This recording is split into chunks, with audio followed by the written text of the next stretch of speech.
बिस्मिल्लाहिर्रहमानिर्रहीम। Welcome back to my channel. हम FSc part 2 differentiation mathematics का चैप्टर 2 डिफरेंशिएशन कर रहे थे, जिसकी हम आज एक्सरसाइज 2.2 से स्टार्ट करेंगे। एक्सरसाइज 2.2 में हम ऐसे एक्सप्रेशन जो कि ए एक्स प्लस बी की पावर क्यूब या इस तरह के जो एक्सप्रेशन होंगे उनको सोल्व करना सीखेंगे। ऐसे एक्सप्रेशंस का डेरिवेटिव लेना सीखेंगे। मैंने अपने प्रीवियस लेक्चर्स में ऐसे एक्सप्रेशन जो कि ए एक्स प्लस बी की पावर एन या ए एक्स प्लस बी की पावर एन की फॉर्म में दिए गए हैं और उनका डेरिवेटिव लेना हो तो मैंने अपने प्रीवियस लेक्चर में इन जनरल मेथड में इनका डेरिवेटिव कैसे लेते हैं पूरे का पूरा समझाया है। आप वहाँ से जनरल मेथड देख सकते हैं, पूरा मेथड डिस्कस किया है। आज हम वो मेथड जहाँ पे अप्लाई करेंगे। ऐसे एक्सप्रेशन जो कि एक्स प्लस बी की पावर एन की फॉर्म में और जहाँ पे हमारे पास एन जो है वो बिलोंग करता है एन नेचुरल नंबर जहाँ पॉजिटिव इंटीजर से, तो हम ऐसे एक्सप्रेशंस का डेरिवेटिव लेना सीखेंगे। मेरे प्रीवियस लेक्चर में मैंने ए एक्स प्लस बी की पावर एन लेके सोल्व किया था। आज हम एन की जगह लेट करेंगे कोई भी नेचुरल नंबर।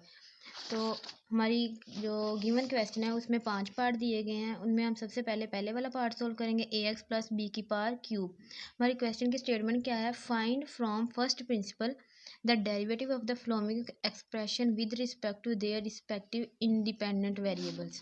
इंडिपेंडेंट वेरिएबल्स जैसे कि मैं पहले भी समझा चुकी हूँ कि हमारे पास अगर कोई फंक्शन हो y is equal to f of x तो y हमारे पास डिपेंडेंट वेरिएबल होता है और x हमारे पास इंडिपेंडेंट वेरिएबल होता है। और जब भी हम डेरिवेटिव लेते हैं तो हम डिपेंडेंट वेरिएबल का with respect to independent variable derivative लेते हैं। D y by d x dependent variable का derivative with respect to independent variable.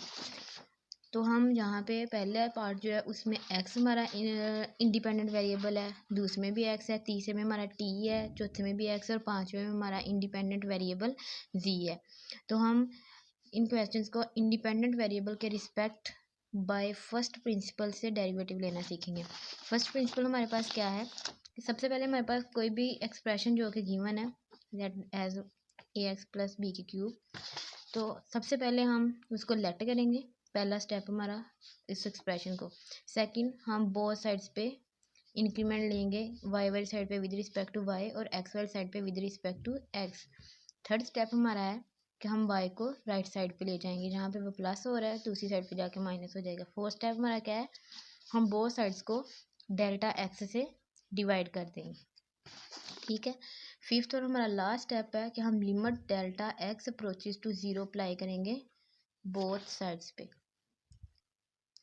तो d y by d x इस तरफ हमारा आंसर बन जाएगा। ये हमारे पास है first principle bye initio method. ये हमारे पास कंप्लीट 5 स्टेप प्रोसेस है जिससे हम के ए एक्स प्लस बी की पावर एन हमारे पास कोई भी पॉजिटिव इंटीजर होगा, इनका एक्सप्रेशंस को सोल्व करते हैं। सबसे पहले हमारे पास क्वेश्चन है ए एक्स प्लस बी का क्यूब।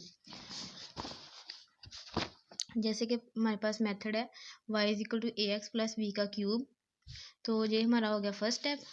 सबसे पहले था हमारे पास ए एक्स प्लस बी का क्यूब, हमने लेट कर लिया y बराबर है ए एक्स प्लस बी का क्यूब। सेकंड स्टेप क्या है? हमने बोथ साइड्स पे इंक्रीमेंट लेना है, y वाली साइड पे विद रिस्पेक्ट टू y और x वाली साइड पे with respect to x। y plus delta y, x plus delta x. A को हमने अंदर मल्टीप्लाई कर दिया, a x plus a delta x plus b का होल क्यूब। ए एक्स और बी ये दोनों हमारे पास टर्म्स जो कॉन्स्टेंट हमने इकट्ठी कर ली हैं और जो डेल्टा एक्स वाली टर्म थी वो हमने अलहदा कर लिया। अब हमारे पास y प्लस डेल्टा y और ये एक्सप्रेशन बन गया। अब इस एक्सप्रेशन को हम सोल्व करेंगे बाइनोमियल एक्सपेंशन से, जो कि मैं अपने प्रीवियस लेक्चर में कम्प्लीटली समझा चुकी हूँ। जहाँ पे हमारे पास n की पावर है, n हमारे पास बराबर है 3 के, तो हम इसको सोल्व करेंगे 3 से हम स्टार्ट करेंगे और जहाँ पे हमारे पास एंड पे 3 आ जाए वहाँ पे हम इसको स्टॉप करेंगे। तो ये हमने अपने एक्सप्रेशन को लिख लिया है 3 0 3 1 3 2 3 3। जो बाइनोमियल एक्सपेंशन से हमने इसको ओपन किया है। तो ये जो एक्सप्रेशन होता है, फर्स्ट एक्सप्रेशन जो होता है एक्स वाला, उसकी पावर सबसे पहले 3 है और दूसरे की 0 है। जैसे जैसे हम ऑनवर्ड जाते जाएंगे हमारे पास जो ये एक्सप्रेशन होगा टर्म, इस टर्म की जो पावर होगी वो एक एक कम होती जाएगी और इस टर्म की पावर में एक एक ऐड होता जाएगा। तो ये हमारे पास बन जाएगा ए एक्स प्लस बी का क्यूब स्केयर 1 0। ठीक है, और इसकी पावर हमारे पास इंक्रीज होती जाएगी। तो इस तरह से हम इसको सोल्व कर लेंगे। उसके बाद हमारे पास हम इसको मज़ीद सोल्व करेंगे। 3 0 जो है हमारे पास कम्बिनेशन फॉर्म है। कम्बिनेशन को हम सोल्व कैसे करते हैं? हमारे पास कम्बिनेशन का फार्मूला होता है n r, n factorial r factorial n minus r factorial. First term, second term का फैक्टोरियल, फिर एन माइनस आर का फैक्टोरियल। उसके अलावा फैक्टोरियल से रिलेटेड हमारे पास दो अहम चीज़ें होती हैं। एक, हमारे पास ज़ीरो का फैक्टोरियल हमेशा 1 के इक्वल होता है, और दूसरा, अगर हमारे पास कोई भी चीज़ 3 फैक्टोरियल लिखा गया है तो हम उसको 3 इंटू 2 इंटू 1, हम उससे लेस जितने भी उसके नंबर्स हैं उनको मल्टीप्लाई करते हुए 1 तक जाएंगे। तो ये हमारे पास कम्बिनेशन को ओपन करने का फार्मूला है n r, n factorial r factorial n minus r, ऊपर वाले टर्म में से नीचे वाली को माइनस करके उसका फैक्टोरियल। तो यहाँ पे हमारे पास जो प्रॉब्लम में है 3 0 3 1 3 2 3 3, हम इसका फैक्टोरियल भी इसी तरह सोल्व करेंगे। सबसे पहले हम सोल्व करते हैं 3 0। तो ये हमारे पास बनता है 3 का फैक्टोरियल, 0 का फैक्टोरियल, 3 माइनस 0 फैक्टोरियल। तो ये हमारे पास आ गया 3 फैक्टोरियल ओवर 3 फैक्टोरियल। 0 का फैक्टोरियल हमारे पास होता है 1, तो 3 फैक्टोरियल से कैंसिल, तो ये हमारे पास है 1 के इक्वल। तो हम इसकी जगह लिख देंगे 1। ये हमारे पास आ गया ए एक्स प्लस बी क्यूब। और अगर हमारे पास चाहे कोई वेरिएबल है, कोई कांस्टेंट है, जो भी टर्म है, अगर उसकी पावर 0 हो तो वो हमेशा 1 के इक्वल होती है। कांस्टेंट टर्म आ जाए, वेरिएबल टर्म आ जाए, कोई भी टर्म हो, उसकी अगर पावर 0 है तो वो हमारे पास 1 के इक्वल होगी। इसी तरह हमारे क्वेश्चन में हमारे पास ए डेल्टा एक्स की पावर 0 है, तो ये हमारे पास होल किसके इक्वल हो जाएगा? 1 के। प्लस इसी तरह जैसे हमने 3 0 का कम्बिनेशन सोल्व किया 1, इसी तरह हम बाकी सारे 3 1 3 2 3 3 का कम्बिनेशन को सोल्व कर लेंगे। 3 1 का कम्बिनेशन हमारे पास 3 आता है, 3 2 का 3 आता है, 3 3 हमारे पास 1 आता है। और इसी तरह हमने ए एक्स प्लस बी का square A delta x, A x plus b a delta x का स्केयर और ए डेल्टा एक्स क्यूब हमने लिख लिया। उसके बाद हमने इनको सोल्व कर लिया। अब हमारा जो 1 2 थर्ड स्टेप है, थर्ड स्टेप में हम क्या करते हैं, जो y है उसको दूसरी साइड पे ले जाते हैं। तो डेल्टा y हमारे पास आ जाएगा ए एक्स प्लस बी का cube plus 3 a x plus B square A delta x plus 3 a x plus b a delta x plus a delta x cube minus ये जो y था हमारे पास, ये इस तरफ आके माइनस हो जाएगा। तो y हमारे पास इक्वल है ए एक्स प्लस बी का क्यूब। तो ए एक्स प्लस बी का क्यूब एक ये और एक हमारे पास ये है, तो ये और ये आपस में कैंसिल हो जाएंगे। हमारे पास पीछे क्या बच जाएगा? डेल्टा वाई बराबर है 3 a x plus B square A delta x plus 3 a x plus b a delta x का स्केयर प्लस 3 ए, उस ये वाली एक्सप्रेशन होगा, उसके बाद हमारे पास बचता है ए डेल्टा एक्स का क्यूब।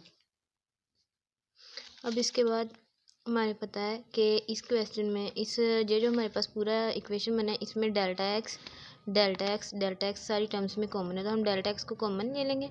पीछे हमारे पास ए x plus B square a plus 3 a x plus b a delta x plus a delta x cube और ये डेल्टा एक्स का स्केयर बच जाता है। अब हमारा जो चौथा स्टेप है वो क्या है कि बोथ साइड्स पे हमने डेल्टा एक्स से डिवाइड करना है। जब हम इधर भी डेल्टा एक्स से डिवाइड करेंगे ये सारा एक्सप्रेशन एज इट इज़ ही आ जाएगा हमारे पास, तो डेल्टा एक्स से कैंसिल हो जाएगा। पांचवा स्टेप है हमारा कि हमने limit delta x approaches to 0 apply करनी है।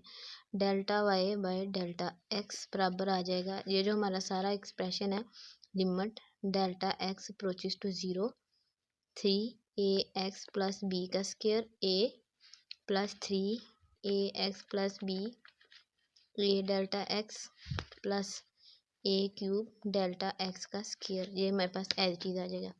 अब इस एक्सप्रेशन में हमारे पास इधर और इधर डेल्टा एक्स है, तो डेल्टा एक्स हमारा अप्रोच कर रहा है ज़ीरो को, तो ये एक्सप्रेशन डेल्टा एक्स की वजह से अप्रोचेस टू जीरो की वजह से सारा जीरो हो गया, और ये भी टर्म हमारे पास पूरी की पूरी delta x approaches to zero की वजह से जीरो होगी। तो पीछे हमारे पास क्या बचता है 3ax प्लस बी का होल स्क्वायर इंटू ए, और ये चीज़ जो है ये सारी हमारे पास चेंज हो जाएगी d y by d x is equal to 3ax plus b का स्क्वायर ए। ये हमारे पास डेरिवेटिव आ गया।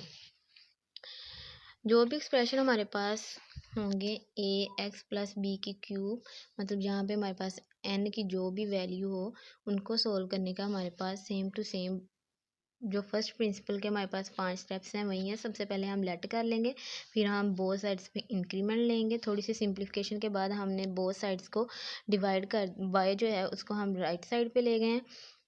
उसके बाद हमने दोनों साइड्स को डेल्टा एक्स से डिवाइड कर दिया, और फिर limit delta x approaches to zero हमने अप्लाई कर दी, और उसके बाद हमारा लास्ट आंसर आ गया।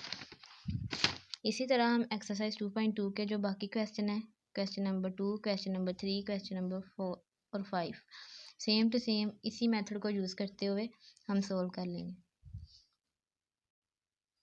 एक्सरसाइज 2.2 के क्वेश्चंस को मज़ीद अच्छे से समझने के लिए, मेथड को समझने के लिए मेरे प्रीवियस लेक्चर को देखें, जिसमें मैंने ये पूरे का पूरा मेथड जनरल मेथड समझाया है।